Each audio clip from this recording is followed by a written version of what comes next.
காலை ஒளி. எழுதியவர் திருமதி டோரா எட்வின். உன் வாழ்க்கை மகிழ்ச்சி நிறைந்ததாக இருக்க வேண்டுமானால் நீ அனுதினமும் மனம் திரும்ப வேண்டும்.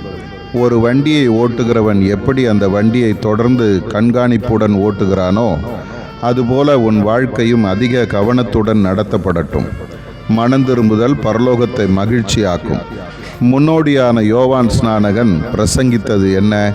மனம் திரும்புங்கள், மனம் திரும்புதலுக்கு ஏற்ற கனிகளை கொடுங்கள் என்பதே. எந்த பாவத்தையும் மேற்கொள்ளும் வல்லமை மனம் திரும்புதலிலேயே தொடங்குகிறது.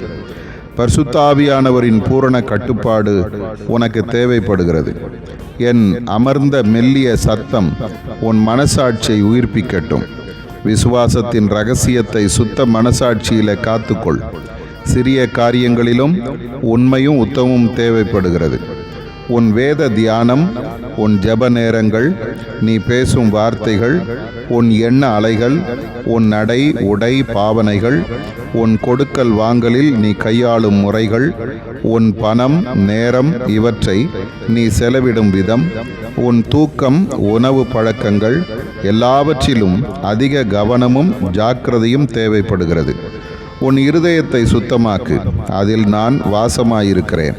நீ முத்திரையாக பெற்றிருக்கும் பரிசுத்த ஆவியானவரை துக்கப்படுத்தாதே. உன்னை என் நீதியின் வலது கரத்தினால் தாங்குவேன்.